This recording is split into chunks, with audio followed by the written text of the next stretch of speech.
আসসালামু আলাইকুম। আমি শাপলা শাপলা কিচেন অ্যান্ড ব্লগ থেকে নতুন একটি রেসিপি নিয়ে চলে এসেছি বরাবরের মতো। আশা করছি আজকের রেসিপিটি ভালো লাগবে আপনাদের। ভালো লাগলে প্লিজ ভিডিওতে একটি লাইক দিয়ে ভিডিওটি দেখা কন্টিনিউ করবেন।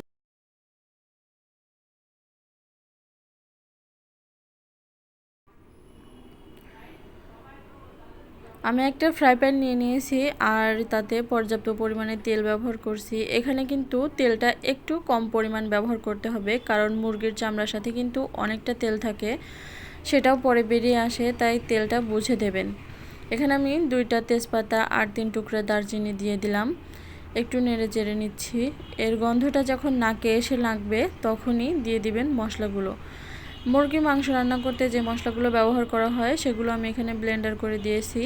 পেঁয়াজ, রসুন, আদা, জিরে, এলাচ সবগুলোই আমি এখানে ব্লেন্ডার করে দিয়ে দিয়েছি মশলাগুলো। তারপর দিয়ে দিচ্ছি পরিমাণ মতো লবণ। একটু নেড়ে চেড়ে নিচ্ছি, কারণ নাড়াচাড়া না করলে কিন্তু নিচে থেকে লেগে যেতে পারে। তারপরে দিয়ে দেব মরিচের গুঁড়া পরিমাণ মতো। এখন দিয়ে দিচ্ছি হলুদের গুঁড়া। আবারও একটু আমি নেড়ে নিচ্ছি। আর এখানে কিন্তু এক্সট্রা কোনো পানি ব্যবহার করতে হবে না, কারণ আমি মশলাগুলো ব্লেন্ড করার সময় অনেকটাই পানি দিয়েছিলাম, তাই আমি দিয়ে দিইনি। আপনারা যদি পাটায় বাটা মশলা ইউজ করেন তাহলে মশলাটা কষানোর সময় একটু পানি দিয়ে কষিয়ে নেবেন। তো আমি সেই মুরগির মাংসটা আগে থেকে ধুয়ে পরিষ্কার করে রেখেছিলাম, সেটাই দিয়ে দিলাম। এখানে চামড়া, পা, তারপরে মাথা, গলা আর রয়েছে কলিজা, এগুলো আমি মূলত আজকে রান্না করছি। আর এটা যারা খেতে পছন্দ করেন না তারা আমার মতো করে ট্রাই করবেন। এখন একটু ঢাকনা দিয়ে ঢেকে দিচ্ছি। আর মাংস থেকে যখন একটু পানি বেরিয়ে আসবে তখনই আমি আলুগুলো দিয়ে দেব।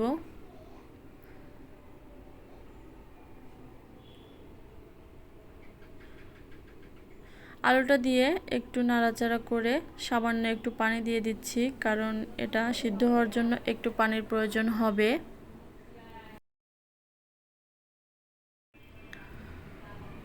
পানিটা দিয়ে আমি একটু মাংসটা এভাবে একটু নেড়ে চেড়ে দিচ্ছি। তারপরে ঢাকনা দিয়ে ঢেকে কিছুক্ষণ এভাবেই রান্না করব।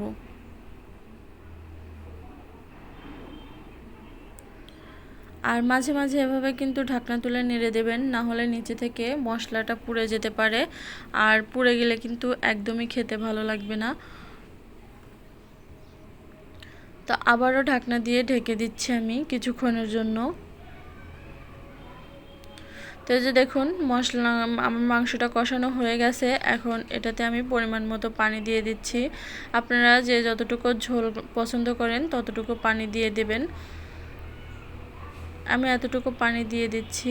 এটা শুকালে মাংসটা যখন সিদ্ধ হয়ে যাবে তখন আমার পানিটা ঠিক পর্যায়ে চলে আসবে।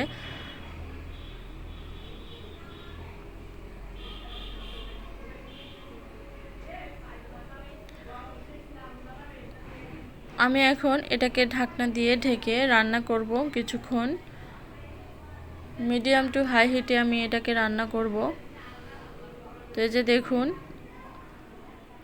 আমার রান্নাটা কিন্তু একদমই প্রায় শেষ পর্যায়ে চলে এসেছে।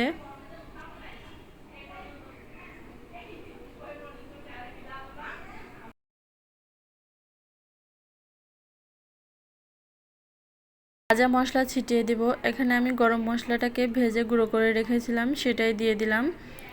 সেটা দিয়ে একটু আমি মশলাটাকে মাংসের সাথে মিশিয়ে দিচ্ছি। এভাবে মিশিয়ে দেওয়ার পরে ঢাকনা দিয়ে আমি আরও 1 থেকে 2 মিনিট এটাকে মিডিয়াম টু হাই হিটে রান্না করে নেব।